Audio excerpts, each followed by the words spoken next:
Merci à vous tous d'être nombreux, malgré l'heure si matinale un dimanche matin, preuve que le sujet est intéressant et j'en suis convaincu. Je remercie les intervenants aussi de s'être rendus disponibles comme ça le lendemain de concerts qui ont été malgré tout assez tardifs pour eux. Ça commence à piquer un peu et le temps n'était pas non plus évident ce matin pour assurer une présence, mais en tout cas la salle se remplit, c'est super. On va démarrer sans plus tarder. La journée sera aussi dense. On va suivre cette table ronde par une autre qui traitera d'un sujet grave, lourd, mais qu'on va essayer d'avoir le plus dense possible autour de la question de la fin de l'espèce humaine, avec un point d'interrogation. Et cet après-midi, on traitera la question, bien sûr, des migrations. Vous savez que Climax traite à la fois de la question de la transition écologique, mais bien sûr de la justice sociale, parce que tout ça est interdépendant. Et on conclura avec une intervention très attendue d'Edgar Morin. Si vous êtes là dans l'après-midi, vous êtes évidemment les bienvenus. Sans plus attendre, merci Philippe d'avoir accepté d'animer, d'avoir préparé tout ça. Je vous souhaite une excellente conférence. Bien, donc j'attends qu'il y ait encore quelques personnes qui arrivent. Donc je dis aussi bienvenue à tous les courageux qui sont là. Je vois qu'il y a beaucoup de scolaires. C'est une très bonne surprise parce qu'on va parler beaucoup d'éducation et de pédagogie. J'aimerais bien qu'on aborde ces questions-là. Mais comme vous l'avez peut-être vu sur le programme, après 3 jours de conférence, je ne sais pas si vous avez suivi, mais avec des thématiques qui tournent autour de la biodiversité et des migrations, on a abordé plein de thématiques, évidemment le réchauffement climatique, les réfugiés climatiques. Hier, avec Jane Goodall, on a évidemment parlé de la disparition ou du déclin des grandes espèces ou des grands symboles que sont les gorilles, les loups, les baleines. Aujourd'hui, on va zoomer, en fait. Imaginez-vous qu'on est sur une Google Maps et on va aborder ces questions-là, de déclin de la biodiversité sur un territoire. Donc on ne va pas se limiter aux frontières de l'Aquitaine, mais on va zoomer sur cette région avec des acteurs qui travaillent sur un territoire. Tout ça près de chez vous, parce que comme on dit souvent, ça peut arriver près de chez nous. Il n'y a pas que les éléphants qui disparaissent dans les brousses africaines. Il y a des multitudes d'espèces qui disparaissent aussi près de chez nous. Donc le casting a été fait aujourd'hui pour vous présenter le travail de scientifiques qui travaillent sur la région Aquitaine principalement, et de faire le lien aussi avec des représentants politiques ou anciens représentants politiques qui travaillent aussi sur ce territoire. Donc ce que je vous propose, c'est que dans un premier temps, on donne la parole à ces acteurs de terrain qui travaillent sur des animaux principalement, mais ça ne nous empêchera pas d'aborder la thématique du déclin de la flore et de l'état de la flore ou des forêts ou des rivières. Donc, je vous présente de suite les intervenants qui ensuite vont présenter leurs activités, leurs engagements, leur façon de travailler. Donc le micro vous sera totalement ouvert, vous pouvez profitez-en, ils sont là, des fois on ne les voit jamais, on ne connaît pas trop le travail de ces gens qui travaillent sur le terrain. Posez-leur des questions, je vois qu'il y a beaucoup de jeunes, n'hésitez pas. Donc je vous présente, honneur aux dames, Françoise Davera, qui est ingénieure agronome, qui travaille dans un labo à Cestas qui s'appelle l'IRSTEA, et qui travaille sur la question des poissons migrateurs, sur les questions halieutiques, et qui présentera, je pense, son travail principal sur l'alose. Voilà. C'est pas les gorilles, c'est pas les éléphants, c'est l'alose. Après, on parlera des petites tortues. Donc, vous découvrirez aussi des animaux et leurs conditions de vie et leur disparition. À sa gauche, Olivier Le Gall, qui est directeur de recherche à l'INRA, qui a un long parcours de chercheur et qui est aussi et surtout le président régional de la LPO, la Ligue de protection des oiseaux d'Aquitaine. Donc, les poissons, les oiseaux. Ensuite, Sandrine Bélier. Alors, Sandrine a un très long parcours. Elle est juriste de formation. Elle a travaillé pour France Nature Environnement. Elle a été présidente de France Nature Environnement. Elle a été surtout députée européenne Europe Écologie de 2009 à 2014. Elle a travaillé longuement au Parlement européen. Donc avec elle, on abordera les compétences du Parlement européen et de l'Europe sur les questions de biodiversité, que fait l'Europe? Est-ce que c'est une compétence européenne? Elle nous expliquera tout ça. Et là aussi, vous pouvez lui poser beaucoup de questions. À sa gauche, là, pour le coup, on est super ancré sur la région, puisque Nicolas Thierry est élu aussi, lui aussi, Europe Écologie à la région Nouvelle-Aquitaine et est vice-président à la biodiversité. Donc, il va nous expliquer ce que peut faire la région, ce qu'elle fait. Je sais qu'il y a beaucoup d'initiatives ici, en sachant que la région Aquitaine est une région extrêmement étendue, qui part de la frontière espagnole du Pays Basque et qui va jusque dans la Creuse, avec une diversification de paysages et de milieux et de biotopes très importantes, des Pyrénées jusqu'à la forêt des Landes et évidemment le littoral. C'est la plus grande surface en France de littoral pour la région Aquitaine, donc évidemment impactée par le réchauffement climatique, l'urbanisation, etc. Et enfin, Christophe Coïc, qui s'occupe d'une association qui s'appelle Cistude. Alors la cistude, c'est une petite tortue, hein, c'est ça, vous nous expliquerez. Après gorille dans la brume, c'est cistude dans les dunes ou quelque chose comme ça, qui travaille sur les amphibiens et qui fait... C'est beau, merci. Qui fait beaucoup d'éducation à l'environnement, beaucoup de pédagogie, beaucoup d'interventions, qui a une grosse équipe de scientifiques et qui s'occupe surtout d'un site que moi j'ai découvert très récemment, qui s'appelle les Sentinelles du climat, qui fait une espèce de veille comme ça, avec un volet très pédagogique sur l'évolution de la biodiversité, des espèces et des milieux dans la région. Alors juste quelques chiffres rapidement, et ensuite je passerai de suite la parole aux intervenants pour qu'ils présentent leurs activités. Mais le point de départ, c'est quand même le rapport l'an dernier des Nations Unies, qui a été relayé en France par le CNRS, une grande première mondiale, puisque des scientifiques du monde entier se sont réunis pour dresser une espèce d'état des lieux de la biodiversité sur la planète. C'est dramatique, quoi. Je vous donne juste quelques petits chiffres. Moins 40% d'animaux sur un siècle, le déclin de 70% des poissons, moins 60% pour les amphibiens, et moins 30% pour les oiseaux. Voilà, grosso modo, en un siècle, la planète a multiplié par 100 le déclin ou la disparition des espèces. Ça ne veut pas dire que tout est foutu et que tout disparaît, puisqu'on découvre aussi de nombreuses espèces tous les ans, notamment dans les océans. Mais la situation est dramatique au niveau régional. Moins de 30% d'oiseaux. On n'entend plus d'oiseaux le matin en se levant dans la campagne. Voilà. Donc, comme disait la grande philosophe, savoir n'est pas croire. On sait tout ça. On sait que ça disparaît. Que peut-on faire ? Et ça, c'est le rôle des scientifiques, des gens qui sont sur le terrain, qui travaillent sur ces questions-là, pour certains, pour plus de 20 ou 30 ans. Donc là, je passe la parole de suite à Françoise, parce que l'autre jour, elle m'a dit, en préparant le débat,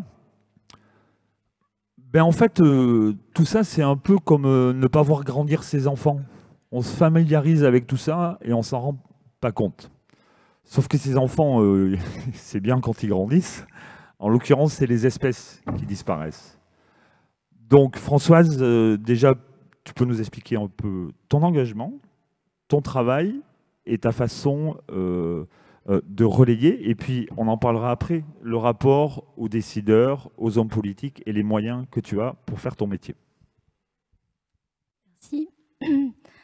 Pour expliquer un peu mon travail, donc j'appartiens à une équipe de recherche qui s'appelle Écosystèmes aquatiques et changements globaux.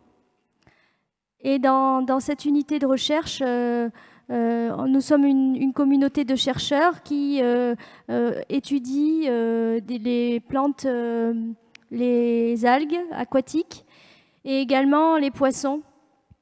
Et pour ma part, avec d'autres collègues, on s'occupe plus particulièrement des poissons migrateurs. Donc les poissons migrateurs dits amphihalins, donc c'est un mot compliqué pour dire que ce sont les poissons qui ont besoin pour leur cycle de vie d'utiliser successivement au cours de leur vie les habitats d'eau douce, donc les rivières assez en amont, et les habitats marins, Donc l'exemple le plus emblématique qu'on connaisse d'un poisson migrateur amphibien, c'est le saumon.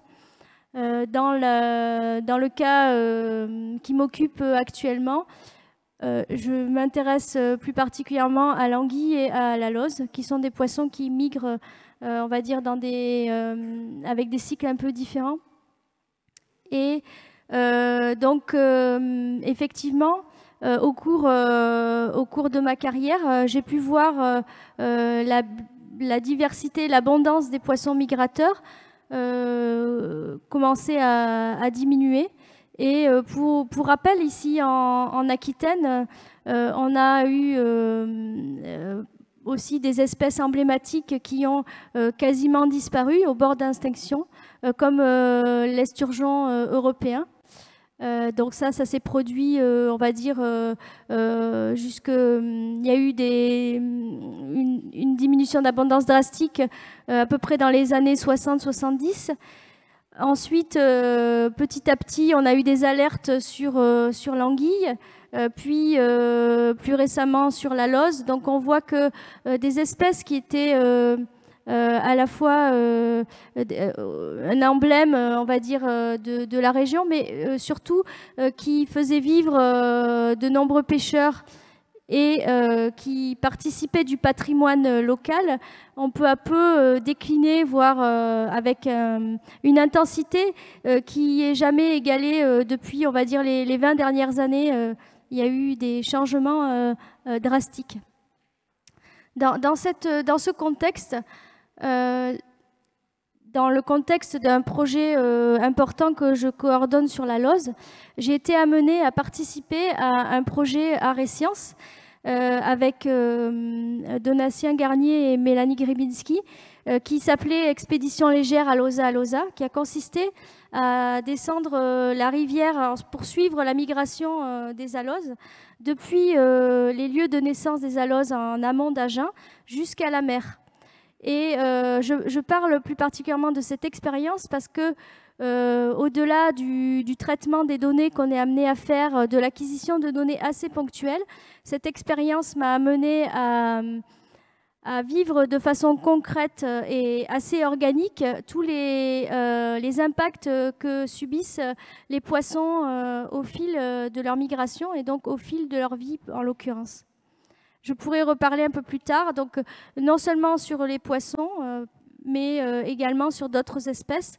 On peut, quand on est au plus près du terrain, comme ça, sur une durée longue, vraiment expérimenter de façon personnelle les impacts et les changements et les facteurs qui qui expliquent cette érosion de la biodiversité. Ok, on y reviendra évidemment, et donc ça sera un peu le fil rouge de nos débats, l'impact de l'homme, évidemment.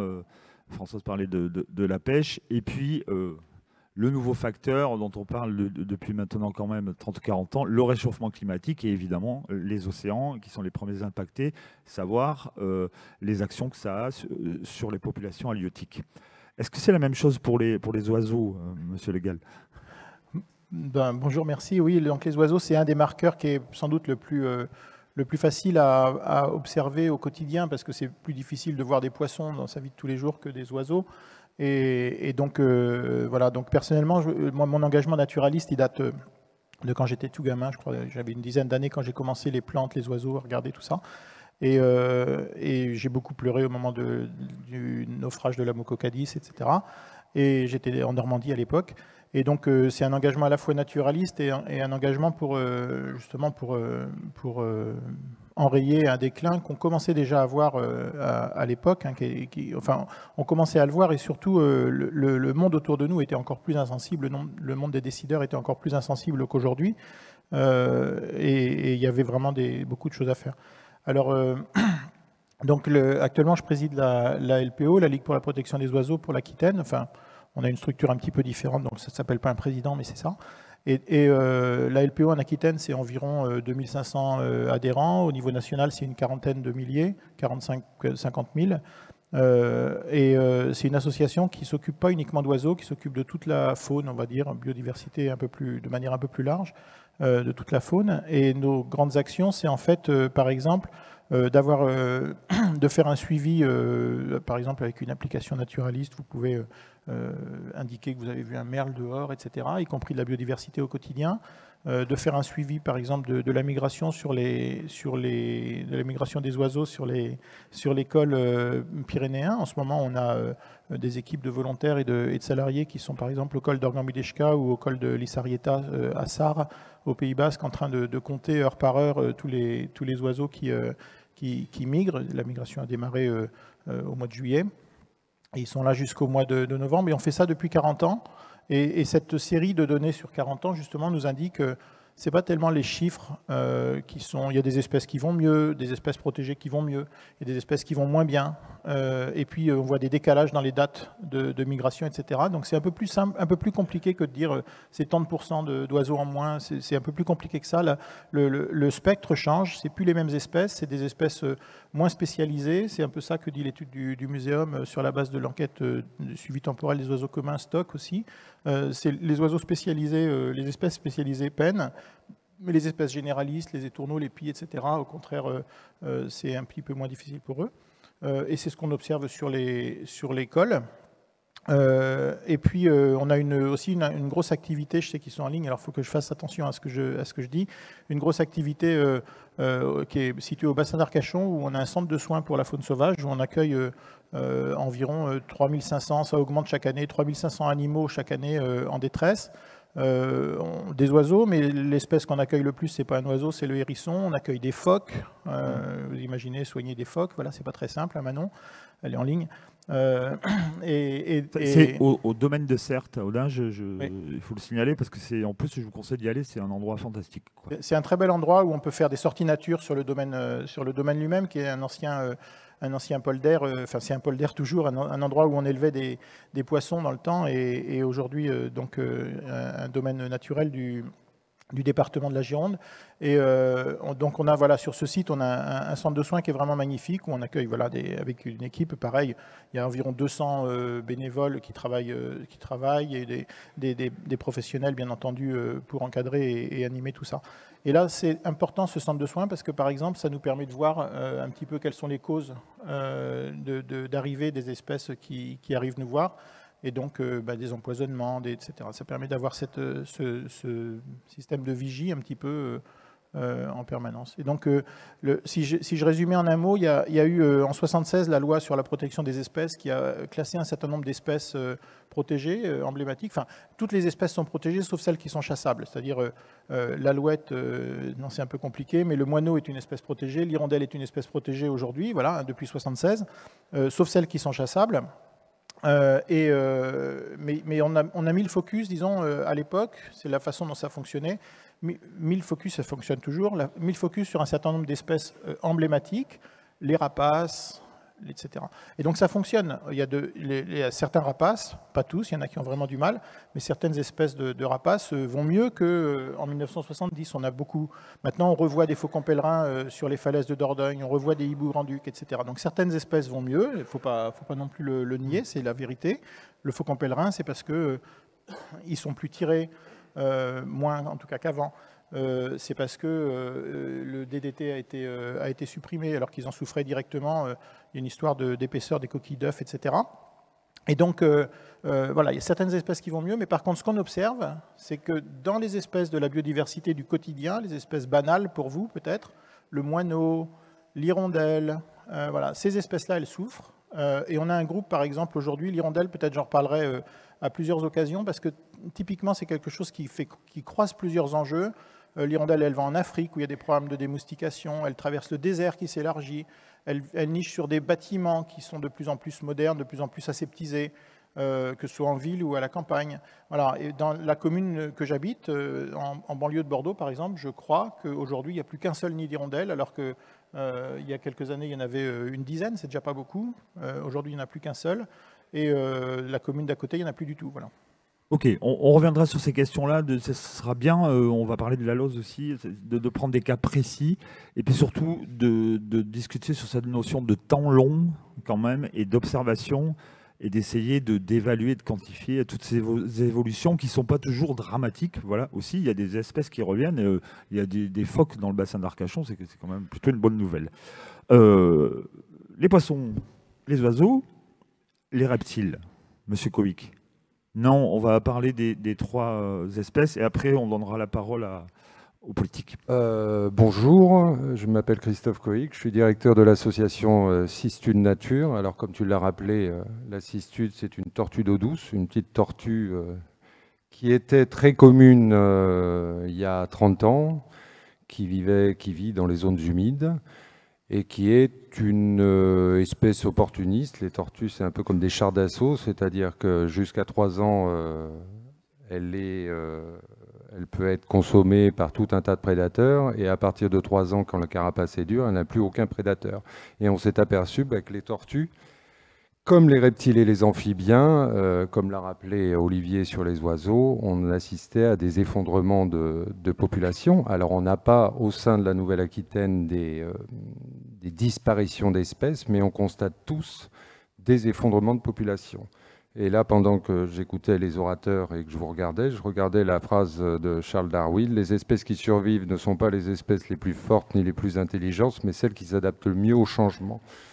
Alors c'était à l'époque de Charles Darwin, il y a toujours eu des espèces qui ont disparu, des espèces qui sont apparues, mais là l'effondrement qu'on assiste de manière extrêmement rapide sur l'effondrement de la biodiversité, un peu partout dans le monde, c'est un phénomène qu'on n'a pas vu, jamais vu, c'est pour ça qu'on a baptisé ça la 6e extinction de masse, et on se retrouve face à des enjeux qui vont nous impacter et qui sont proprement hallucinants. L'association, comme tu l'as dit, on s'occupe de programmes de conservation et on essaye de publier des atlas, notamment en partenariat avec la LPO et avec d'autres structures, sur la connaissance. On a publié l'atlas de l'herpétologie, des amphibiens et reptiles d'Aquitaine à l'époque, et l'atlas des mammifères d'Aquitaine. On suit des programmes de conservation d'espèces dites à mobilité réduite, amphibiens, reptiles et autres. Et on a lancé un programme qui s'appelle les Sentinelles du climat. Pourquoi les Sentinelles du climat en Aquitaine, maintenant en Nouvelle-Aquitaine? C'était qu'on avait le grand public qui voyait son ours polaire sur son bout de glaçon dans la banquise, et que nous, dans cette région, sur cette biodiversité méconnue, il fallait à tout prix avoir des marqueurs, des suivis de cortèges d'espèces, papillons, amphibiens, reptiles et autres, plantes, botaniques, parce qu'on ne parle pas assez des plantes, mais les plantes aussi, il y a un gros souci sur la botanique et les plantes en général, et d'avoir des marqueurs pour les générations futures et de voir si on pouvait enrayer sur ces cortèges d'espèces l'impact du changement climatique dans notre région. Ok, on y reviendra évidemment en sachant que les causes de la disparition de ces espèces, c'est évidemment l'impact sur les biotopes et sur les milieux. Donc c'est l'industrialisation, c'est les forêts qui disparaissent, c'est l'eau qui devient dégueulasse parce que remplie de pesticides. Donc on reviendra avec toi sur ces questions-là et la relation avec le milieu et la flore. C'est important de rappeler les causes d'extinction de la biodiversité. Tout à fait. Donc l'urbanisation, la métropolisation, on y reviendra aussi. Et là, vous pouvez aussi poser des questions. Peut-être qu'on a sauté un peu vite cette étape sur les causes de l'extinction, mais je voulais vous présenter d'abord. C'est important que vous présentiez vos activités. Donc on va passer aux politiques et aux décideurs, avec Nicolas Thierry à l'échelon régional et ensuite avec Sandrine. Nicolas, une petite présentation déjà de ton engagement. Pourquoi tu t'es investi dans ces questions-là et rapidement ce que fait la région, ce qu'elle peut faire, est-ce qu'elle peut faire plus, est-ce qu'elle fait assez? Bonjour à toutes et tous. Merci Philippe. En effet, tu l'as dit, cette région est immense. C'est la plus grande de France, de loin. C'est grand comme l'Europe, comme le Portugal ou comme l'Autriche. C'est Châtellerault, les Pyrénées, La Rochelle, les contreforts du Massif central. Voilà. Cette région, elle est évidemment très riche en termes de patrimoine naturel, hein, puisqu'on a évidemment la première forêt cultivée d'Europe avec les Landes. On a, tu parlais du littoral, c'est à peu près 800 km de littoral. On a un massif montagneux avec les Pyrénées. On a des zones humides absolument extraordinaires comme le Marais Poitevin, qui est la plus grande zone humide de la façade atlantique. Voilà. Mais on n'échappe pourtant pas à ce que décrivait Christophe, c'est-à-dire à une érosion massive du vivant. On assiste, même dans les espèces les plus communes ou ordinaires, d'ailleurs c'est un très vilain mot, espèce ordinaire ou commune, parce que la vie n'est jamais ordinaire, elle n'est jamais commune. Et c'est d'ailleurs une des choses sur lesquelles il faudra parler, parce qu'on s'est trop peu préoccupé de ces espèces-là, que l'on a considérées comme faisant partie de notre quotidien, et on les a finalement pas vues disparaître. On pourrait parler des hirondelles par exemple. Que disait Françoise sur la... Exactement. C'est devenu familier. Exactement. Et malgré ce patrimoine naturel, on n'échappe pas du tout effectivement à l'effondrement en cours, et les choses vont très vite. Vous avez vu récemment cette étude qui est sortie où un tiers des oiseaux avaient disparu en 15 ans, et ça a été piloté d'ailleurs depuis la Nouvelle-Aquitaine avec le Muséum national d'histoire naturelle, puisque ça a été fait par le CNRS à Chizé, qui est dans le nord de la région. Alors, les causes de cette disparition, elles sont ici assez bien identifiées, et d'ailleurs elles sont communes à ce qui se passe ailleurs, c'est-à-dire c'est évidemment la destruction des habitats naturels. Donc évidemment quand vous faites une autoroute, un lotissement, une zone d'activité, vous détruisez une forêt, une zone humide, etc. Et évidemment toutes les espèces qui vivent dedans subissent le même destin. Ça c'est la première cause, et de loin, cette destruction des habitats naturels qui est très forte. En Nouvelle-Aquitaine, pour donner une idée, c'est à peu près 9 ou 10% des sols qui sont artificialisés. Donc on est quand même... Artificialisé, juste une précision. Artificialisé, ça veut dire détruit ou anthropisé, ou pour la faire très courte, souvent bétonné. Voilà. Donc plus de vie possible. Évidemment, il y a des régions dans lesquelles c'est bien pire. On prend l'Île-de-France, c'est à peu près 20%, mais au rythme où ça va, et en plus ça touche très souvent des zones qui sont très riches en termes d'espèces. La deuxième raison, et elle est très marquée ici, mais c'est aussi le cas ailleurs, hein, c'est évidemment la pollution de l'eau, de la terre, de l'air, etc. Donc là, ce sont des pollutions chimiques. Évidemment, elles peuvent être industrielles, elles peuvent évidemment être issues de notre activité quotidienne, nous, citoyens, mais c'est très marqué en Nouvelle-Aquitaine, c'est des pollutions agricoles aussi. C'est la première région, pour le coup, agricole d'Europe. Et d'usage donc d'intrants, de pesticides. Exactement. etc. Donc c'est effectivement, c'est souvent brandi comme une fierté, mais c'est aussi une lourde responsabilité, parce que évidemment l'impact est extrêmement fort. On a des cultures comme la pomme par exemple, ou le vignoble, qui impactent très fortement. On est en Gironde ici. Pour vous donner une idée, le vignoble est une activité très très impactante, et qui est pourtant, et qui est évidemment très très importante au niveau économique.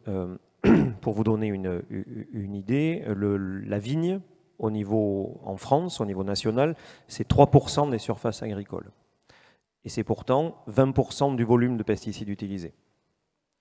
Donc ça permet de voir, quand ici on a un département qui est extrêmement axé sur le vignoble, vous voyez, je vous laisse imaginer l'impact que ça a sur les écosystèmes. Une autre raison, et la troisième raison aussi qui explique l'érosion, c'est les espèces invasives et les espèces envahissantes. Donc vous avez tous entendu parler du frelon asiatique, mais Christophe en parlait à l'instant. Par exemple, si on parle des plantes, on pourrait parler de la jussie qui est en train de conquérir absolument tous les cours d'eau. Et évidemment, à toutes ces causes-là vient s'ajouter le dérèglement climatique, qui vient fragiliser des espèces qui, avec les causes que je viens d'évoquer, sont déjà malmenées. Et cette région est celle qui s'est le plus réchauffée au XXe siècle. Elle a pris 1 degré dans le siècle, ce qui est absolument considérable. Donc je la fais courte, mais on essaie effectivement d'articuler à la région des politiques qui répondent point par point à ces facteurs d'érosion, aussi bien la destruction des habitats que les pollutions, etc. Voilà, Oui, en quelques mots. et donc, pour préciser, est-ce que la région, le conseil régional, donc la collectivité, a des compétences dans ces domaines?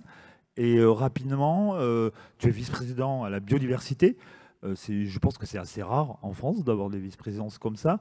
Mais rapidement, quelles sont les compétences régionales du politique, de l'élu régional sur ces questions-là? Alors, la région, en direct, par exemple, a la compétence des parcs naturels régionaux. Donc les parcs naturels régionaux, il ne faut pas confondre, ce n'est pas les parcs nationaux comme les Pyrénées, où là, c'est plus une idée de sanctuarisation. Les parcs naturels régionaux, on en a bientôt 5 en Nouvelle-Aquitaine. Ça va représenter 13% du territoire, 13-4% du territoire. C'est tous les acteurs d'un territoire s'engagent autour d'une charte pour effectivement essayer de se réconcilier, même sur le point de vue environnemental, avec le territoire. Donc on a bientôt le Médoc d'ailleurs qui va être classé en parc naturel. On a aussi la compétence de créer des réserves naturelles. Donc ça c'est pour l'aspect vraiment environnemental. Mais ensuite, paradoxalement, ça ne joue pas forcément là. Évidemment, il faut être ambitieux sur ces sujets-là, mais on a aussi une intervention assez forte dans le secteur de l'agriculture. Où là, évidemment, je l'ai dit, vous pouvez faire toutes les réserves que vous voulez. Si vous n'avez pas une politique agricole cohérente, tout ça ne sert pas à grand-chose. Après, évidemment, on a une compétence principale, c'est la recherche, l'innovation. On partage avec l'État aussi une compétence sur les lycées, la formation professionnelle. Voilà, donc on a un spectre d'intervention qui permet, mais c'est aussi ça la difficulté. Et on en reviendra, c'est-à-dire que la biodiversité, elle nécessite d'avoir une action, c'est un enjeu qui doit irriguer toutes les politiques publiques, quelles qu'elles soient. Et c'est vrai que plus les institutions sont grosses, plus elles sont grandes, elles ont tendance à effectivement fonctionner, générer des politiques publiques très sectorielles et un peu cloisonnées. Et effectivement, on voit bien que, encore une fois, plus les institutions sont grandes, plus c'est le cas. Donc l'enjeu de la transversalité, il n'est pas neutre, et je vois que c'est le cas au gouvernement aussi, puisqu'on voit bien d'ailleurs ce qui s'est passé entre Stéphane Travert et Nicolas Hulot, où on voyait bien qu'il y avait... on avait promis de ne pas prononcer le terme Nicolas Hulot, mais c'est perdu. Ça, c'est inévitable. Mais c'est un exemple qui parle à tout le monde. On voit bien la politique volontariste qu'il a pu mener, et à la fois, alors que c'est le même gouvernement, la difficulté qu'il y a avec le ministre de l'Agriculture. Et ça, ce cloisonnement des politiques, il est vrai aussi au niveau des collectivités. Voilà. On en parlera évidemment, c'est aussi un peu le but du jeu. Alors ça a l'air compliqué au niveau régional, je ne vous dis pas au niveau européen. Sandrine a été députée européenne et puis elle a une formation de juriste. Elle a fait le lien, elle est revenue aujourd'hui dans le cadre des ONG.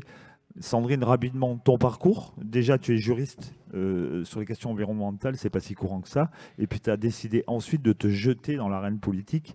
Rapidement, ton parcours, ton engagement et un peu ton constat sur ces questions. Merci Philippe. Bonjour à tous. Alors d'abord, merci au festival et à Climax d'accueillir la question de la biodiversité dans le cadre de ce festival. Et il y a une large place qui a été faite. Et il reste encore du travail parce que autant sur le climat et la question énergétique et les solutions qu'on peut dégager commencent à émerger dans la société, les différents acteurs s'en sont saisis, autant sur la biodiversité, on a encore beaucoup de difficultés. Quand bien même, par le biais de la question de la lutte contre le dérèglement climatique, on s'est beaucoup concentré pendant un moment sur la réduction de nos émissions de CO2. Aujourd'hui, on se rend compte que le dérèglement climatique, on le subit, il est immédiat et on a la question de l'adaptation qui prend une part de plus en plus importante. Et si le dérèglement climatique a un impact sur la perte de la biodiversité, on oublie souvent, mais ça émerge, que la préservation de la biodiversité est aussi une des principales solutions de lutte contre le dérèglement climatique. En déployant, on a tout un paquet de solutions basées sur la nature qui permettent de participer à la fois à l'adaptation et à la fois à la réduction de nos émissions de gaz à effet de serre, que ce soit de par la préservation des océans, des sols, des forêts, etc. C'est peut-être un point sur lequel on pourra revenir et plus globalement. Donc, merci au festival d'avoir fait le lien et cette large place à des tables rondes pour parler de biodiversité. Ensuite, je voulais vous remercier, vous. Je trouve ça assez remarquable que vous soyez aussi nombreux un dimanche matin à 9h30 Et si ça fait 40 ans, 50 ans qu'un certain nombre de militants de terrain se battent pour la cause de la biodiversité, que parfois on est un peu découragé, on se dit est-ce que ça vaut encore le coup? Et ben moi ce matin, quand je vois aussi nombreux, que je vois tous ces jeunes dans la salle, je me dis bah, ça vaut le coup. Et il y a encore des choses à faire, et manifestement il y a encore des gens qui sont prêts à essayer de comprendre et à s'engager pour la lutte contre l'érosion de la biodiversité. Moi ça fait 20 ans, et mon engagement a pris plusieurs formes, plusieurs modes d'action.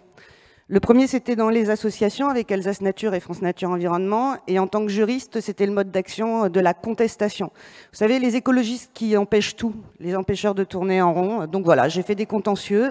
J'ai fait annuler des droits de plantation de vignes sur des sites Natura 2000. J'ai fait annuler des projets de construction dans des forêts particulièrement remarquables. J'ai fait condamner des agriculteurs ou des chasseurs pour la destruction d'espèces protégées. Ça a été mon premier mode d'action. Et puis au bout d'un moment, on se dit, comme ça revient en permanence, qu'il faut tenter d'aller un peu plus loin et que d'être en résistance permanente, ça ne suffit pas, puisque la perte de la biodiversité ne cesse de s'accélérer. Donc, avec les associations, on est passé à un deuxième mode d'action qui est devenir force de proposition. Force de proposition d'abord au niveau des pouvoirs publics. Donc ça s'est concrétisé particulièrement déjà en Alsace, là où j'étais, avec, on parlait de préservation de la nature ordinaire, faire le constat qu'on a tout un paquet d'instruments depuis 1976 de préservation des espèces dites remarquables, avec des zonages, avec des listes d'espèces protégées, mais que manifestement, la biodiversité continue de s'appauvrir. Donc toutes ces mesures de protection ultra strictes ne sont pas suffisantes. Et c'est là qu'a émergé en effet cette question de se dire, mais pour relier les humains, les villes, les zones de vie, on a des autoroutes, on a des infrastructures ferroviaires, etc. Manifestement, se contenter d'enfermer la nature dans des espaces clos ne suffit pas, et il faut qu'on imagine que le vivant a aussi besoin d'autoroutes de nature, et c'est les prémices de la trame verte et bleue.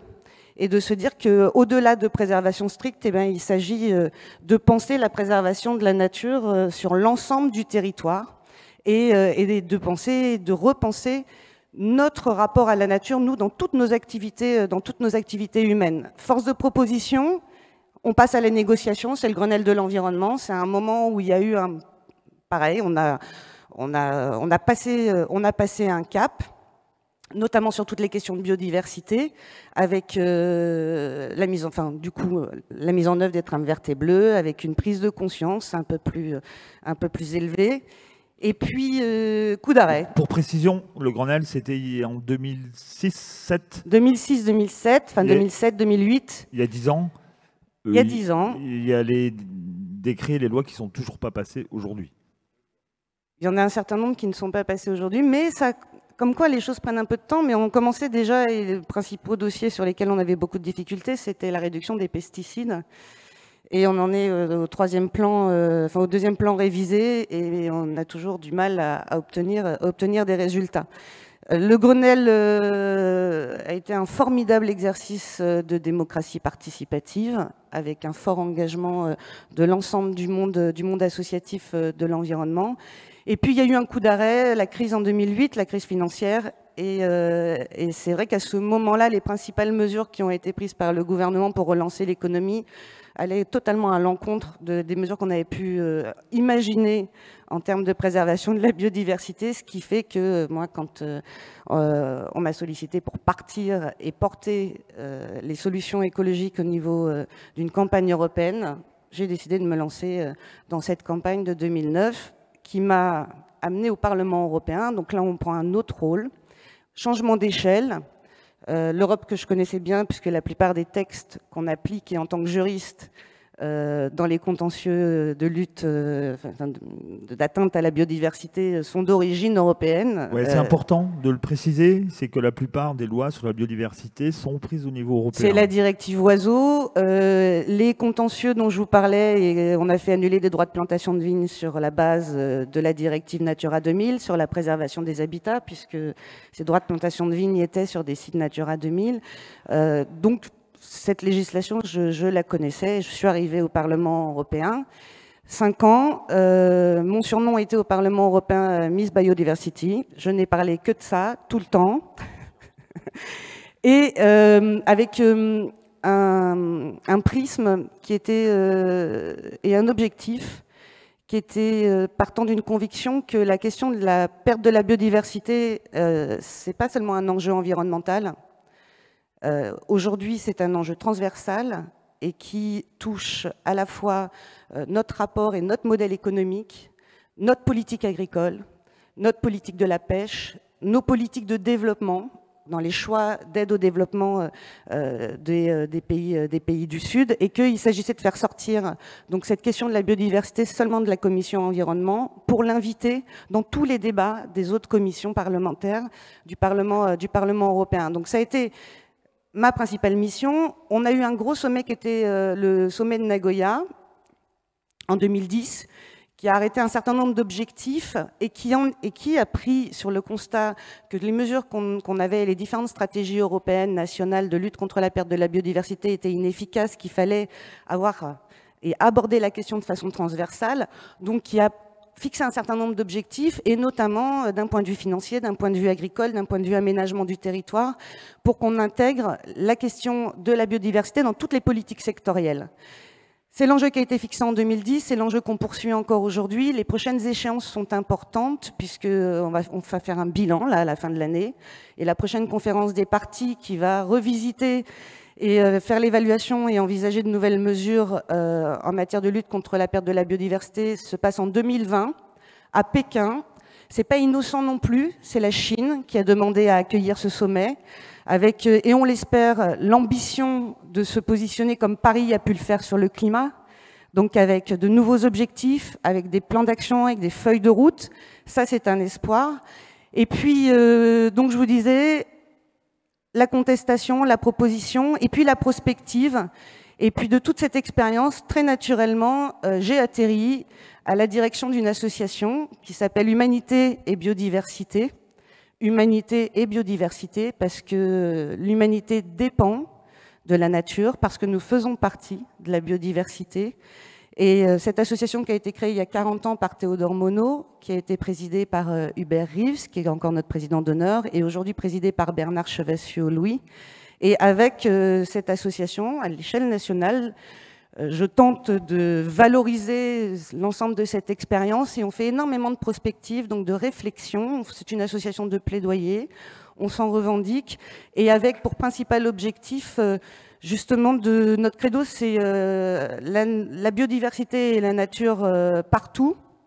Partout, donc c'est faire du plaidoyer et amener à ce qu'on considère la biodiversité dans les politiques d'aménagement. Donc on fait du plaidoyer dans le cadre des réformes législatives en matière d'urbanisme. On a la loi Elan en ce moment. En matière agricole, donc on fait du plaidoyer, ça a été le cas dans le cadre du projet de loi et des États généraux sur l'alimentation, mais on s'engage également, et avec tout un paquet d'autres ONG, à faire peser davantage la biodiversité dans la prochaine réforme de la politique agricole commune. Dans les transports, cette prise en considération aussi, dans toutes les politiques de transport et aménagement, pêche, développement. Un de nos gros chantiers également, et on a réussi, Humanité et Biodiversité a mis en place un groupe de travail sur biodiversité et santé, puisqu'on parle beaucoup de santé et environnement, mais la question du rapport santé et biodiversité est aussi quelque chose de très particulier et à prendre en considération. Partout, pour tous, donc pour tous, c'est chacun d'entre vous qui peut agir à l'échelle de son territoire, faire un jardin, préserver un espace de nature, s'engager dans les associations de protection de l'environnement. Et puis enfin, avec tous, on a beaucoup concentré, les associations ont beaucoup concentré leur action sur les pouvoirs publics. Ça reste un des leviers pour nous très très important, mais également, et parce que 40% de l'économie mondiale dépend de la biodiversité, et alors que 60% des services écosystémiques, donc la nature qui nous rend des services gratuitement, a été dégradée sur les 50 dernières années. Un de nos gros chantiers et engagements aujourd'hui, c'est aussi d'embarquer et d'amener le monde économique à prendre en considération, au-delà de leurs engagements, développement durable sur le climat, de prendre en considération dans leurs process et dans leurs engagements le respect de la biodiversité et de travailler à ce que leur modèle de développement prenne davantage en considération la perte de la biodiversité qui est tout aussi importante que le dérèglement climatique et un enjeu qui concerne au premier plan l'avenir de l'humanité. Voilà, Thierry qui veut réagir, mais juste souligner qu'il faut avoir de la conviction et du souffle en politique. Hein, vous avez pu constater avec Sandrine. Nicolas, une réaction à ça? Oui, juste une réaction. Je voulais rebondir sur un point précis qu'évoquait Sandrine. L'importance effectivement de montrer que la biodiversité, ce n'est pas qu'un enjeu naturaliste. On a un rapport, par exemple, qui est sorti là, du CGEDD, qui est le commissariat général au développement durable au niveau de l'État, et qui a fait un travail spécifique sur Lot-et-Garonne, donc département au sein de la Nouvelle-Aquitaine, et qui montre que ce département, qui est un des premiers producteurs de maraîchage, de noisettes, etc., toute son économie est basée dessus. Vous avez à peu près 7600 exploitations dans ce département. Le rapport montre que dans la tendance actuelle, avec la disparition des pollinisateurs, donc pas que les abeilles, mais les abeilles bien sûr, mais pas que, on va assister à une chute de la production de 20% dans une poignée d'années. Et là, on voit bien que quelque chose qui ne pouvait intéresser que les naturalistes, c'est-à-dire les abeilles, les papillons, toutes les espèces qui pollinisent, si demain ça se traduit par une baisse de 20% de la production, vous allez avoir un enjeu économique parce que des fermes et des exploitations vont fermer, vous allez avoir des problèmes sociaux, et on voit bien que là, on a un sujet très précis où, si on ne se préoccupe pas de la biodiversité et des pollinisateurs, demain ça se traduit par des drames humains et un vrai problème économique. Et ça, on le vit ici directement, et c'est pas dans 30 ans, c'est dans les 5-6 ans. Voilà, c'était juste un tac au tac rapide, mais c'était une... Oui, on est là pour discuter. Voilà. Mais ce que tu dis est important, parce que c'est quelque chose que Christophe tout à l'heure parlait de l'ours polaire qu'on voit tous sur un glaçon, etc. Le changement climatique, la perte de biodiversité, c'est pas les ours polaires sur les glaçons, enfin il y a ça, et c'est pas les ours polaires sur les glaçons dans 50 ans, il y a ça, mais c'est aujourd'hui, maintenant, les hirondelles, les cistudes, les aloses, etc., et y compris la faune, enfin la faune et la flore, ça va ensemble, qui sont notre quotidien. Et ça, c'est un changement qui est quand même assez important et qui fait que sans doute, il faut réviser la façon dont on interagit avec les espèces et la façon dont on les protège. Ça, ce qui a bien fonctionné sur mettre un certain nombre d'espèces, les rapaces vont mieux, les aigles vont mieux, il y a des vautours, il y a des gypaètes, etc. C'est difficile, mais c'est pas gagné définitivement dans les Pyrénées. Okay. Ce qui a bien fonctionné là, il faut maintenant qu'on arrive à l'appliquer sur les espèces, la biodiversité de notre quotidien. Et là, c'est beaucoup plus difficile parce qu'on peut assez facilement s'accommoder du fait de mettre en réserve une falaise dans les Pyrénées. Ça gêne personne, pas grand monde, 3 bergers localement, etc.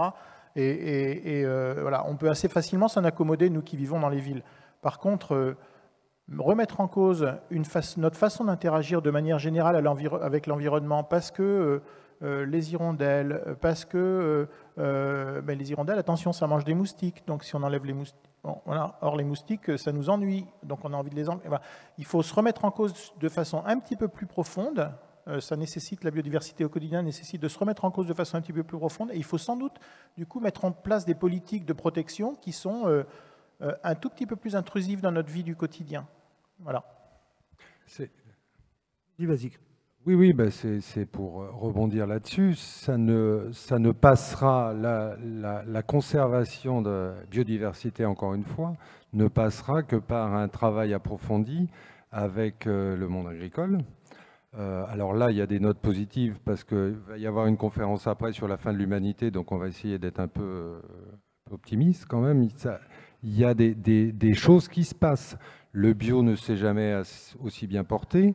La LPO accompagne des viticulteurs sur les services écosystémiques des chauves-souris, des hirondelles, etc. dans les vignes.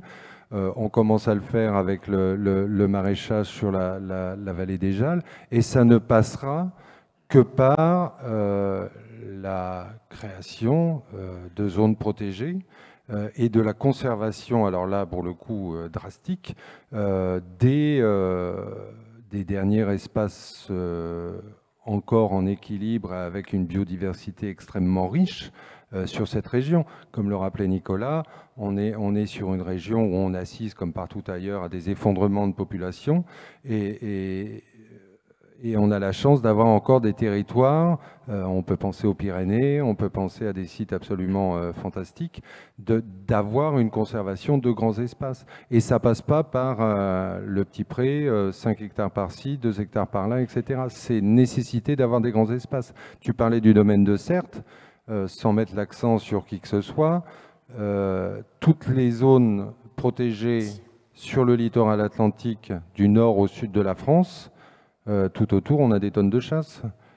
Donc les limicoles, ce sont des oiseaux qui se nourrissent sur les vasières. Quand ils sortent du domaine de Certes, voilà, on y est là parce que c'est l'ouverture, sont canardés au passage, à l'aller et au retour. Donc tout ça, il faut une évolution des mentalités. Quand on parlait, je finis, quand on parlait du Grenelle de l'environnement, il y a quand même un syndicat qui n'a jamais participé au Grenelle de l'environnement, c'est quand même la FNSEA. Très peu. Si, ils étaient là. Si. Ah, je fais une erreur là. Ils étaient là et bien là. Et sur la table ronde, enfin sur les groupes de travail gouvernance, moi dans lesquels j'étais, c'est Christiane Lambert. Donc j'ai eu l'occasion de beaucoup la côtoyer, du coup, qui est aujourd'hui la présidente de la FNSEA. Et ils étaient autour de la table du Grenelle dans la négociation finale, avec, et notamment sur la question des pesticides, hein, en disant OK, sauf qu'ils étaient à peine sortis, que la décision était remontée et que la base, par contre, refusait les engagements qui avaient été pris. Ils ont été là, ils ont pris des engagements, en principe, et ils faisaient partie des acteurs importants du Grenelle. Oui, ça s'appelle le lobbying, hein, c'est un mot à la mode. Juste deux précisions, et je donne la parole à Françoise parce qu'on va quand même revenir aux bases du débat. On parlera de toutes ces questions après, même politique si vous voulez, de syndicats, mais au travail des scientifiques. Et juste une petite précision, parmi les contradictions et les bonnes nouvelles, j'aimerais qu'on parle à la fin du débat du retour du loup et de l'ours en France, parce que moi-même, je connais bien le sujet, et puis Nicolas aussi, puis vous aurez peut-être des nouvelles et même un scoop aujourd'hui sur le loup. Et une précision, c'est que le loup et l'ours, par exemple, sont des espèces protégées, totalement protégées au niveau européen et mondial, mais on tue des loups et des ours en France. Donc ça, on essaiera de voir cette contradiction et la complexité de réintroduire ces espèces. Mais là, on va revenir, parce que c'est toujours intéressant, la valeur de l'exemple, au terrain, avec Françoise, enfin pas le terrain, l'océan ou les rivières, de savoir comment tu travailles sur ce cas spécifique de la Lose, ton travail au quotidien, sur la longueur, les difficultés et les moyens qu'il faut engager, et on fera le lien avec les moyens financiers que vous pouvez avoir, vous, en tant que scientifique ou qu'ONG sur le terrain.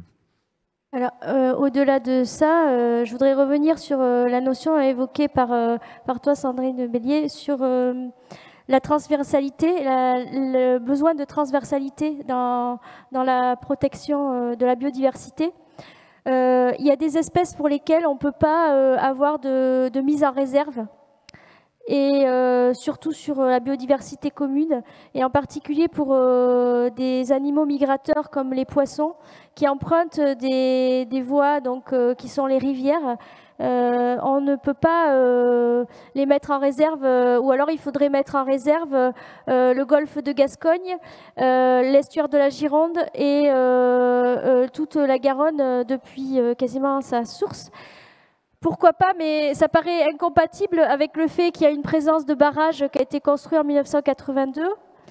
C'est aussi incompatible avec le fait que les graviers du lit de la rivière ont été prélevés après la Seconde Guerre mondiale et ne sont pas réalimentés pour construire des autoroutes.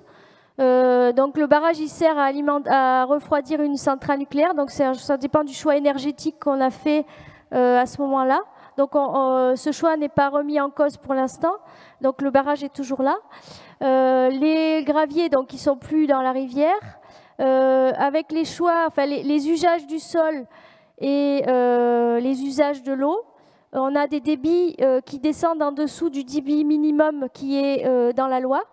Donc on a des rivières avec des hauteurs d'eau qui descendent en dessous de niveau critique. Donc des poissons sans eau, bon, même si on n'a pas fait biologie à l'école, on sait que c'est pas trop possible. C'est vraiment en train de se passer. C'est-à-dire c'est pas un oued au milieu du désert, c'est la Garonne. C'est des niveaux critiques de hauteur d'eau dans la Garonne, à des endroits où on devrait avoir plusieurs mètres d'eau. Voilà. Est-ce que c'est lié à un réchauffement, à trop de ressources qui sont utilisées? Alors indirectement, c'est directement lié à l'usage de l'eau qu'on fait tous individuellement et collectivement. C'est-à-dire que effectivement, pour que en fait, ce que je veux dire, c'est que si on n'a pas une approche holistique et donc transversale qui est nécessaire à tous les niveaux de la société, il est impossible de sauvegarder certaines formes de biodiversité ordinaire.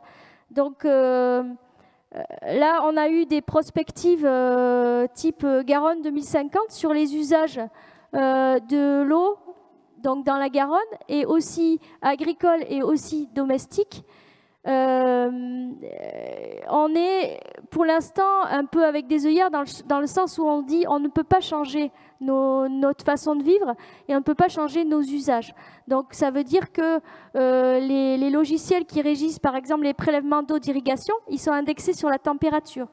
Donc plus la température est élevée, plus le prélèvement est important. Mais indépendamment de la quantité d'eau disponible dans la rivière, puisque le modèle il est construit depuis, c'est des modèles des formes d'agriculture qui ont émergé après la Deuxième Guerre mondiale, qu'on remet en cause, mais qui ne sont pas dans les faits, dans le concret, très compliqué à mettre en œuvre. C'est ça qui est compliqué sur la biodiversité ordinaire. C'est que elle est impactée par nos usages de citoyens, donc nous en tant que personnes, nos usages collectifs et les usages économiques qui ont été décidés à toutes les échelles pour l'instant. Donc concrètement sur les poissons migrateurs, si je la fais rapidement, donc il y a des barrages qui empêchent les poissons de migrer. Il y a eu des habitats qui ont été fortement remaniés et qui ne sont pas réhabilités par les constructions surtout des autoroutes et puis des bâtiments. On a un usage des sols qui fait qu'il y a un lessivage important puisque les sols manquent de matière organique, donc tous les intrants, donc les engrais aussi, se retrouvent plus facilement à la rivière. Les pesticides avec moins d'eau, donc plus concentrés. Et dans nos vies quotidiennes, on est habitué à utiliser de l'eau. Et elle arrive directement au robinet. On l'utilise sans aucun... on n'est pas habitué à se restreindre puisqu'elle est disponible. Et comme il y a des populations de plus en plus importantes, le prélèvement, il est aussi plus important. C'est un fait, c'est juste un constat. Mais dans l'état actuel des choses, nous travaillons à constater, à regarder finement les différents impacts. Le constat, malheureusement, c'est que sans une approche transversale et holistique du problème, en ce qui concerne des animaux qui sont migrateurs et qui utilisent successivement en différents milieux qui doivent être connectés entre eux. Donc on a évoqué la trame bleue et la trame verte. Il n'y a pas de possibilité de protection. Et de manière plus générale, vous voyez la difficulté sur la biodiversité au quotidien, c'est qu'en fait, elle dépend de petites décisions qui sont au quotidien. Comme je disais tout à l'heure, mettre une réserve sur une falaise, par exemple, okay, c'est une décision, il y a un arrêté préfectoral, etc. Et par exemple, en agriculture, quelque chose qui est très important pour la biodiversité, c'est les éléments de paysage, c'est les bords de champs, c'est les haies, etc. La manière dont le parcellaire est organisé. Et qu'est-ce qui décide de ça ? Parce que pour faire sauter une haie, c'est en gros, l'agriculteur est gêné pour passer avec son tracteur, etc. Il fait sauter une haie ou il a besoin de fusionner deux champs parce que c'est son organisation agricole, il fait péter une haie. Et là, cette haie qui était là depuis des années, pendant des décennies, il n'y en aura plus. C'est aussi une décision individuelle qui fait que quelqu'un d'autre pourrait replanter, mais actuellement, ça dépend essentiellement et de manière prioritaire d'une décision individuelle. Et donc, ça repose sur la bonne volonté, et beaucoup d'agriculteurs sont de bonne volonté, maintiennent les haies, etc. Mais ça repose sur la bonne volonté de personnes individuelles, de nous tous, de professionnels, etc. Donc comment est-ce qu'on voit de manière transversale, comment est-ce qu'on arrive à faire des protections de manière transversale sur cette biodiversité au quotidien? Je crois qu'il faut qu'on revoie totalement la manière dont on pense la protection de la biodiversité. Donc là, vous avez fait réagir vivement une dame dans la salle. Allez-y, madame. Détendez-vous, posez la question calmement. Bonjour. Alors, depuis tout à l'heure, j'entends fustiger l'agriculture.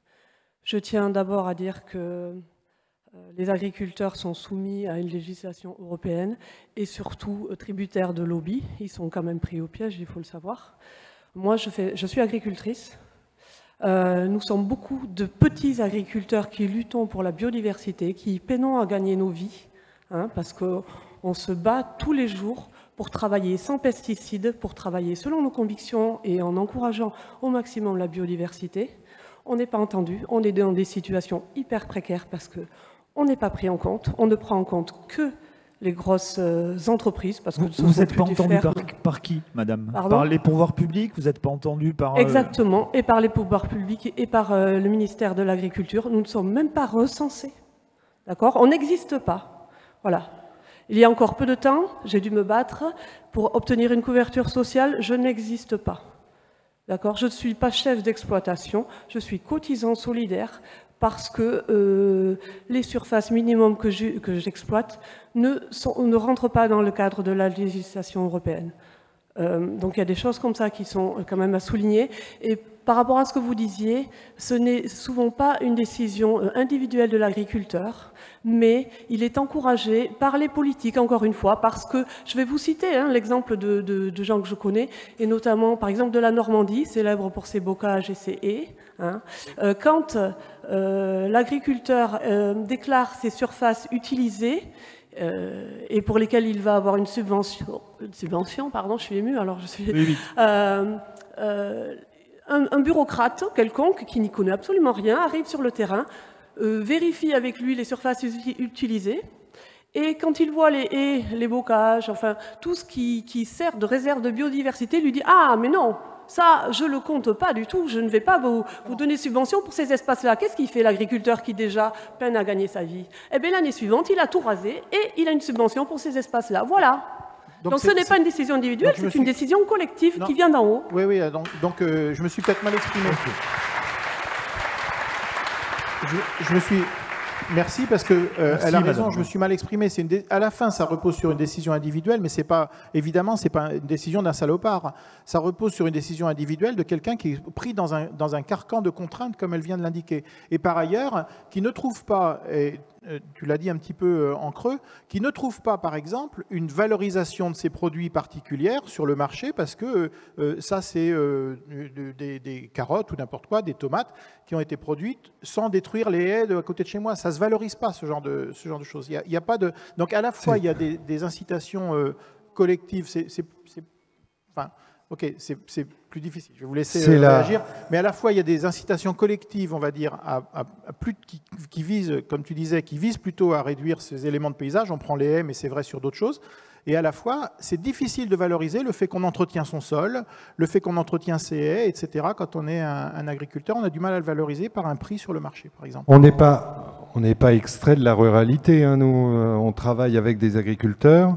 Quand je parle de la convention en bio par rapport à ce qui est appelé agriculture traditionnelle, non, c'est pas l'agriculture traditionnelle, c'est le bio qui est l'agriculture traditionnelle. Depuis des milliers d'années, on cultivait en bio.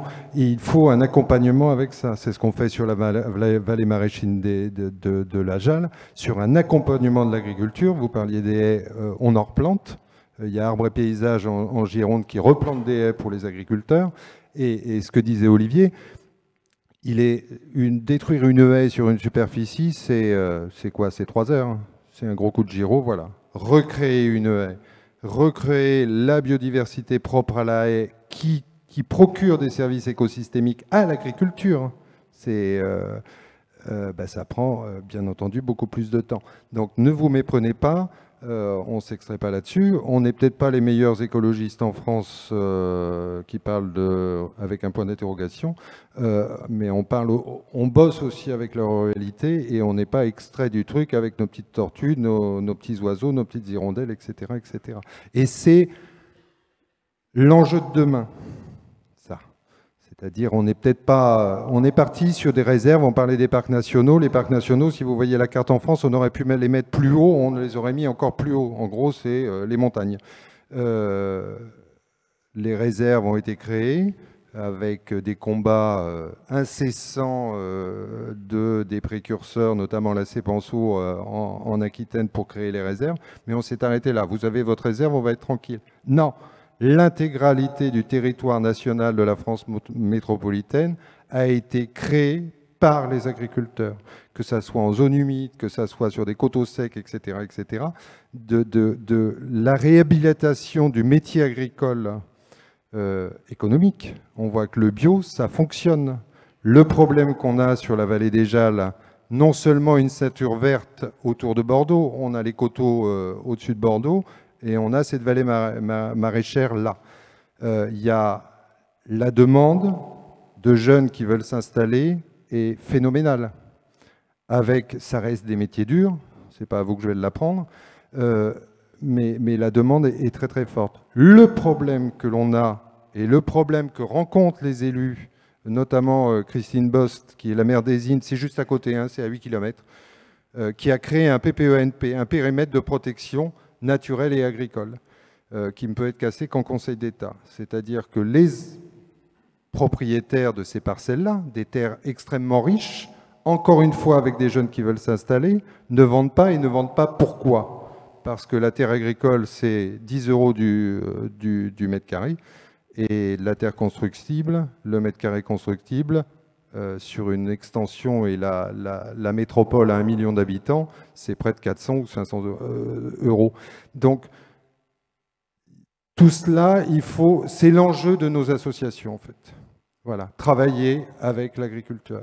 Travailler avec l'agriculture qui va pouvoir essayer de préserver la biodiversité. Donc il faut que le lien entre les associations de protection de la nature, je parlais de la LPO qui travaille sur les vignes, et ben voilà, il faut faire le lien avec l'agriculture. Ok, merci Christophe. Donc le débat est lancé, on est aussi là pour ça. Je vous demande juste de faire des interventions un peu plus courtes. Je sais que c'est passionnant, mais on est évidemment, mais tous, pas toi spécialement.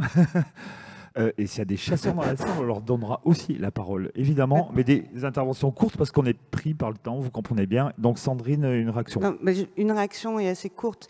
Je vous remercie pour votre témoignage parce qu'il faut qu'on arrête de parler de l'agriculture. Il y a des agricultures en France. Il y a des agricultures, il y a plusieurs modèles agricoles, il y a un modèle dominant. Et souvent, c'est un peu le travers quand on parle de l'agriculture et du changement à opérer, c'est celui du modèle dominant. Mais il y a des précurseurs aujourd'hui sur notre territoire. C'est vrai que l'ensemble des paysans, d'ailleurs on parle plus de paysans, et de ceux qui ont fait le choix du non chimique, le choix du bio, aujourd'hui sont des précurseurs, et on est dans un système où l'exemplarité n'est pas récompensée. Donc tu disais il faut une alliance entre les associations de protection de l'environnement et les agriculteurs bio. En vérité, ils sont aussi militants du quotidien que le sont les associations de protection de l'environnement. Sauf que c'est par l'exemple et par la pratique aujourd'hui que l'ensemble des paysans et agriculteurs bio tentent de montrer qu'un autre modèle est possible. Donc il y a une alliance qui est même naturelle et je pense qu'elle se fera naturellement. Et quand on parle de l'agriculture, c'est pas celle-ci qui est visée. Mais vous le disiez, les contraintes européennes aujourd'hui n'ont pas totalement pris en considération et n'aident pas les modèles les plus exemplaires. On a essayé lors de la précédente politique agricole commune, ça reste difficile. Il y en a une qui est en train de se renégocier en ce moment. Et moi, je pense qu'il y a une grosse mobilisation sur le climat. Ce serait intéressant qu'il y ait une grosse mobilisation sur la réforme de la politique agricole commune. Et qu'il y ait une nouvelle alliance, et en tout cas, elle a un peu émergé, et on sent qu'il y a un vrai désir entre le consommateur et le producteur, et recréer ce lien, et arriver à peser, mais que l'ensemble des citoyens arrive à peser et à faire peser sur cette réforme de la politique agricole commune pour qu'elle prenne davantage en considération les attentes de la société qui aujourd'hui sont des attentes de production alimentaire qui préservent la santé dans les assiettes, mais également la santé des producteurs dans les champs. Et c'est un véritable enjeu et une véritable mobilisation à mener dans les semaines, dans les mois qui viennent, pour avoir un nouveau modèle agricole et avoir des règles européennes qui favorisent et qui accompagnent les précurseurs du nouveau modèle et de ce que demandent et ce qu'attendent en fait la majorité des citoyens. Et il y a un des instruments qui, moi j'étais un peu rétif, mais peut-être que ça peut être un levier. Il est d'ailleurs soutenu par la FNSEA, alors peut-être que ça peut être un moyen aussi pour l'agriculture productiviste et chimique d'engager un changement, qui est le financement par la PAC des services environnementaux rendus par les modèles agricoles. C'est-à-dire de favoriser et de financer l'ensemble des mesures qui sont prises sur une exploitation agricole pour favoriser la biodiversité. Tout sera dans le calibrage, parce que si on finance simplement, il peut y avoir des petites mesures, hein, on met 2-3 haies, un petit bosquet, ou est-ce qu'on va un petit peu plus loin et notamment qu'on intègre, on n'aura pas le temps d'en parler ce matin, mais on a parlé un peu d'artificialisation, d'un énorme enjeu qui est aussi la préservation des sols. Et quand on parle artificialisation, aujourd'hui on a une définition française qui n'est pas exactement la même que la définition européenne. En France, on considère qu'on a artificialisation quand on a moins de terres agricoles et naturelles, c'est-à-dire qu'on les met sur le même niveau. À l'échelle de l'Union européenne, on peut avoir une artificialisation par l'agriculture intensive, c'est-à-dire qu'à partir du moment où on a une production agricole qui tue le sol dans sa capacité de régénération, c'est aussi de l'artificialisation. Merci Sandrine. J'ai failli te couper. On a une question. Oui, alors merci pour vos interventions et merci d'avoir parlé d'agriculture, d'usage de l'eau, de protection de la biodiversité. Cependant, j'ai l'impression que le mal n'a pas été nommé et il s'agit pour moi de l'élevage et de la consommation de produits issus de l'exploitation animale qui, justement, consomment énormément d'eau, eutrophisent l'océan en créant des zones mortes, participent énormément au réchauffement climatique. D'autres impacts existent et on pourrait parler des raisons, de problématiques éthiques qui pour moi sont aussi importantes que celles qui sont écologiques. Donc j'aurais voulu vous entendre à ce sujet-là, et notamment sur le fait d'utiliser peut-être des politiques plus intrusives auprès des citoyens pour peut-être limiter la consommation issue de l'exploitation animale et pas seulement la viande. Donc voilà, j'aurais voulu vous entendre sur ce point-là. Merci. Ok, on met cette question de côté et on en prend d'autres peut-être, ou on reste... Oui, madame ? Alors, s'il vous plaît, j'insiste, mais c'est vraiment pour le public et puis pour les jeunes qui sont là, des questions courtes et des questions, pas de tribune, s'il vous plaît. Les gens ils sont invités là pour répondre aux questions. Madame, on vous écoute. Alors moi, je vais parler poisson et en fait, je suis tout à fait d'accord avec tout ce qu'a dit Françoise Davera, mais il manque un grand morceau à mon point de vue, c'est qu'elle s'arrête à Golfech, le barrage. Nous travaillons la Lauze et en fin de compte, nous sommes, je dirais, en moratoire depuis 10 ans et en fait, c'est une catastrophe sur la reproduction de la Lauze puisque nous avons maintenant un prédateur qui a été introduit par les pêcheurs de loisirs. C'est pour ça que j'en parlerai avec tout le monde, là, mais il y a des dossiers qui sont en cours. Et nous avons sur les zones de reproduction une perte importante de fécondation et de reproduction. Donc, je soutiens tout ce qui a été dit par Françoise parce que ça fait 40 ans qu'on répète la même chose, donc elle répète aussi et elle fait les études qui sont nécessaires, mais elle oublie fortement cette question qui, depuis 85, est quand même importante de l'introduction clandestine de silures qui sont sur les frayères et qui diminuent automatiquement la reproduction. Si nous n'avons pas l'abondance sur les zones de reproduction, on ne peut plus avoir en fait le retour des géniteurs. Les migrateurs sont quand même des espèces sauvages qui ne sont comment dirais-je, que de passage chez nous, les géniteurs qui remontent pour se reproduire et les juvéniles qui mettent un certain temps pour descendre. Il faut qu'ils aient l'alimentation correspondante à la grosseur de leur bouche en descendant. Ce qu'a fait, je dirais, l'observation d'Alosa à Losa. Moyennant que je voudrais qu'on soulève quand même le problème anthropique. Votre question, madame. Ma question est...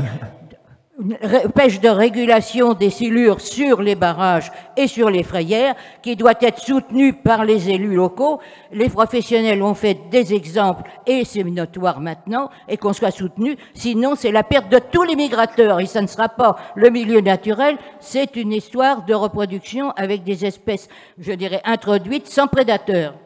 D'accord, merci beaucoup. Quelqu'un veut répondre à ça? Ça vaut l'applaudissement parce que c'était quand même la consommation importante à Bordeaux et le plus grand bassin d'Alose, la Garonne. Moi, je ne répondrai pas sur cette question, parce que je pense qu'il y a autour de cette table des gens beaucoup... Sur la deuxième question, des gens beaucoup plus... Sur les questions de la consommation et de l'élevage. Mais comme on est obligé de faire court parce que ça va... Ah oui. En fait, vous avez ouvert tout un champ qui pourrait faire l'objet d'une table ronde, qui est la question de la condition animale, d'une part, et de sa prise en considération. Parce qu'au-delà voilà, de la question de la consommation de viande, en vérité, ça ouvre à tout ce champ-là, et à la fois des conditions d'élevage, à la fois on a reconnu dans la loi de 2016 le statut d'être sensible aux animaux domestiques et d'élevage, pas sauvages. Vous voyez un peu le paradoxe, hein, un perdreau ou en faisant en élevage, tant qu'il est dans la cage, est un être sensible. À partir du moment où on le lâche et qu'on considère que c'est une espèce chassable et donc sauvage, il perd la qualité d'être sensible. Donc ça pose toutes ces questions qui mériteraient une très très longue réponse. Et au-delà, table ronde l'année prochaine sur notre rapport homme-animal. Et au-delà de notre rapport à la consommation de viande, c'est aussi tout, on n'aura pas le temps de le traiter ce matin, mais ce qui nous a conduit à considérer que la cohabitation avec des espèces sauvages comme le loup et l'ours aujourd'hui ne sont plus possibles, de considérer qu'on est une espèce dominante qui a tout pouvoir et tout droit sur l'ensemble du monde du vivant. Et c'est en fait toute cette question-là éthique, et ensuite avec les impacts environnementaux sur l'eau, le climat, etc., qu'on peut développer, mais j'aurais beaucoup de difficultés à faire en 2-3 minutes. Oui, mais oui. Merci d'avoir évoqué la question, et en tout cas qu'elle ait pu être entendue. Tu as dit 3 minutes, en fait il nous en reste 5. Je suis désolé, on est pris par le temps, donc une courte. Sur l'élevage super court, voilà. Il y a élevage et élevage, c'est pareil. Et la manière dont on mène les élevages, en termes de conditions animales, on peut discuter, etc.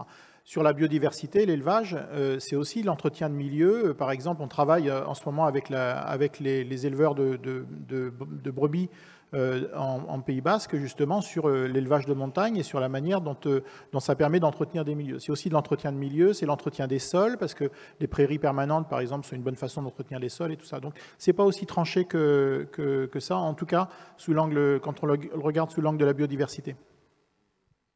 Nicolas. Et ça fournit des mouches pour les hirondelles, etc. Oui. Très vite, je pense en effet, sur la question de l'élevage, c'est comme sur l'agriculture. Il n'y a pas un élevage, il y a des élevages. Parce que si on parle de l'élevage extensif, comme il peut se pratiquer par certains bergers dans les Pyrénées, ou si on parle en effet de fermes-usines avec des milliers d'animaux dans des conditions concentrationnaires, on ne parle pas de la même chose. Et juste pour information, on a obtenu, je dis on, le groupe écologiste à la région, juste avant l'été, justement, et c'est une information importante parce que c'est je pense que c'est la seule région, on a obtenu justement que tous les industriels qui aujourd'hui pratiquent la castration à vif des porcelets, élèvent des poules sur l'équivalent de feuilles A4 où ça donne au broyage vivant des poussins. C'est 50 millions de poussins qui sont broyés vivants. Vous savez, c'est des poussins mâles qui sont broyés parce que justement ils ne peuvent pas pondre, donc dès qu'ils sortent de l'œuf on les broie. Effectivement, on a obtenu que la région ne soutiendra plus ces industriels et ça va être effectif dès 2019. Voilà.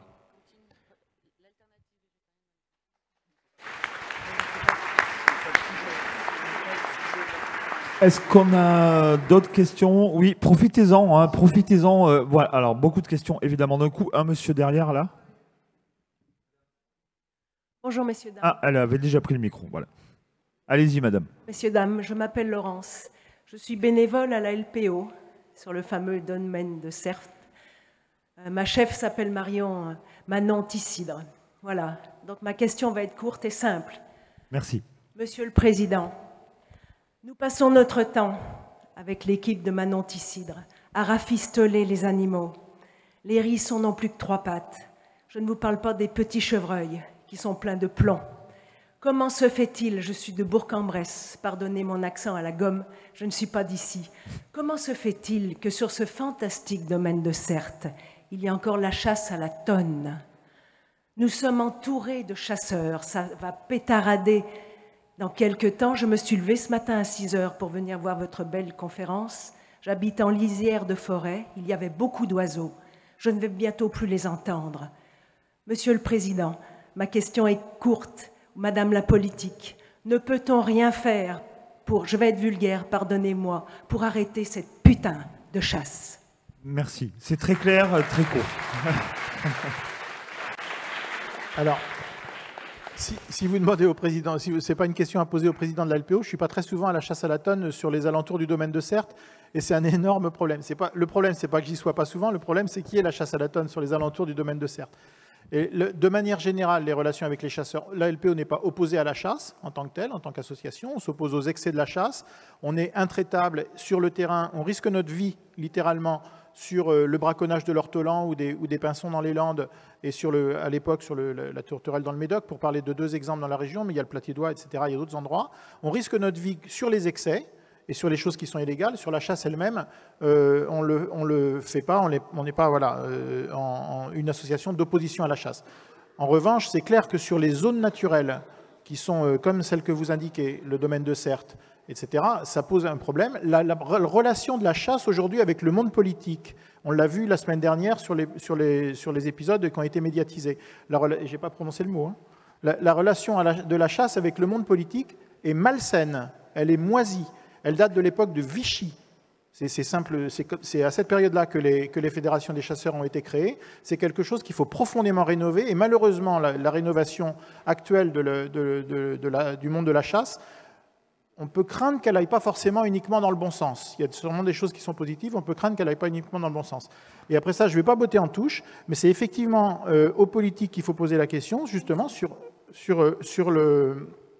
pas sur le maintien de la chasse autour du domaine de Certes, qui est quelque chose d'absolument anormal, mais qui a été un compromis à l'époque de la création de cette zone réservée. Moi, je n'étais pas dans la région à l'époque, c'est pour ça que j'ai un accent bizarre aussi. Donc ce n'est pas tellement cette question-là, mais c'est la question de manière générale de la relation du monde de la chasse avec le monde politique qui pose réellement un problème. Le fait que le groupe chasse à l'Assemblée nationale et au Sénat, ce soit les 2 plus gros groupes parlementaires, alors que les chasseurs ne sont pas les plus gros numériquement groupe de citoyens, tout ça, ça pose un problème qui est énorme, mais ce n'est pas au président de la LPO qu'il faut le poser. C'est quelque chose qu'on subit énormément. Merci. Merci pour la question, merci pour la réponse. Sandrine? Oui, moi je vous propose juste une solution, en tout cas sur les terrains privés. Créer une oasis nature, ce qu'on accompagne avec humanité et biodiversité, et vous avez la possibilité, et on vous accompagne dans la procédure pour sortir de l'ACA, et donc rendre votre territoire non chassable. Voilà une des petites solutions. Alors ça ne s'applique pas au domaine public, mais pour toutes les personnes propriétaires de terrain et qui veulent retirer leur terrain des domaines chassables, vous créez un oasis nature, on vous accompagne pour vous expliquer juridiquement la procédure. Je vous laisserai ce petit papier. Merci, merci. S'il vous plaît, on va pas passer 1 heure sur cette question, c'est très intéressant, mais il y avait d'autres questions. Je me permets de couper et de réguler un peu. D'autres questions si vous avez des questions sur le loup et l'ours, par exemple, on est preneur. Mais je ne veux pas du tout orienter les débats. Okay. Monsieur, depuis un moment, monsieur là, allez. Ouais, c'était pour poursuivre en fait la chaîne que vous aviez commencé sur les moustiques et puis les hirondelles. En fait, sur les petits gestes, est-ce que le chat domestique, enfin les animaux domestiques et le chat, je crois qu'il y avait le président du TAF qui disait que 8000 chats sur les Kerguelen, c'était 1 million d'oiseaux tués. Du coup, c'est quoi un peu les chiffres en Nouvelle-Aquitaine et qu'est-ce qu'on peut faire du coup, pour sauver les passereaux et autres oiseaux? Et une réponse éclair de Christophe. Éclair. C'est toute l'ambiguïté du propos, quoi. C'est-à-dire que quand on publie le dossier du muséum sur l'impact du chat domestique sur la biodiversité en France, on l'a tenté et Karine Lecoeur, qui s'occupe de la communication chez nous, l'a relayé.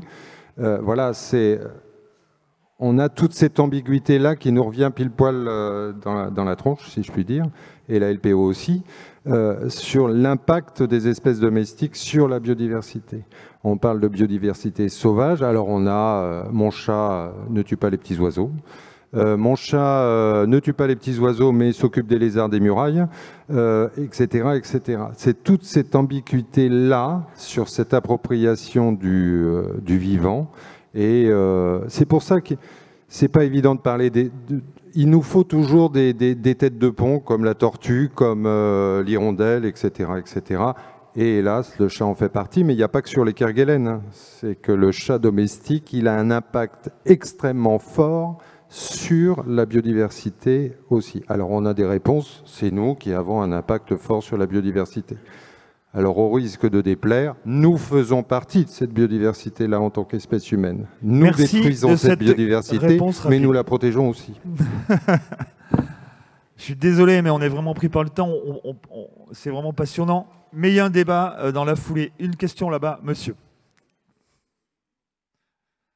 Une question sur le loup? Oui, sur l'ours. Super. Rémi Dupouille, réalisateur de documentaire.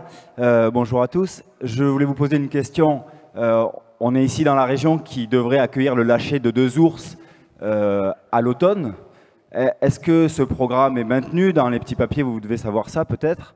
Et comment la région s'engage et communique ouvertement, de façon claire, précise, sur les conséquences et les enjeux liés à cette réintroduction que le monde naturaliste, et je l'espère le monde civil, appelle de ses voeux et attend de pied ferme. Merci. Ok, merci beaucoup.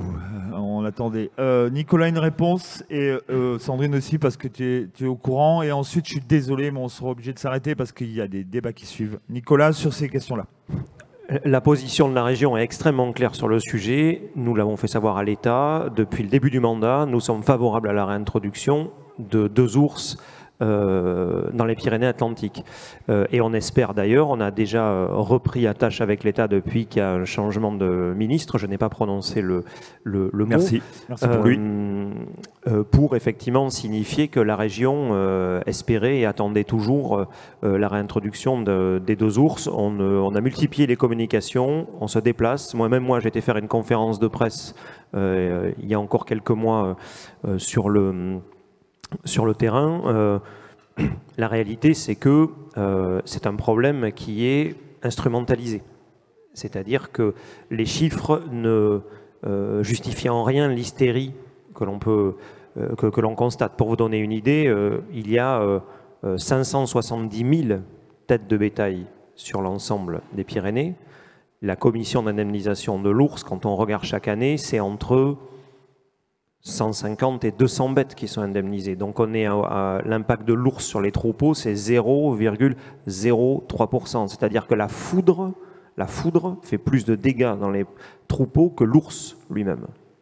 Donc on voit bien que rien ne justifie ça. Après, évidemment, l'ours est utilisé comme le loup, mais on n'aura pas le temps d'en parler, comme un espèce de mégaphone d'une profession qui ne va pas bien, qui a été abandonnée. Et moi, ce que je dis aux éleveurs quand je les rencontre, c'est qu'ils devraient plutôt se mobiliser contre des traités internationaux comme le TAFTA ou le CETA qui les inondent, qui inondent le marché de viande bon marché et qui déstabilisent le pastoralisme, plutôt qu'aller ennuyer 2 pauvres ours qui sont sur la liste rouge et en extinction.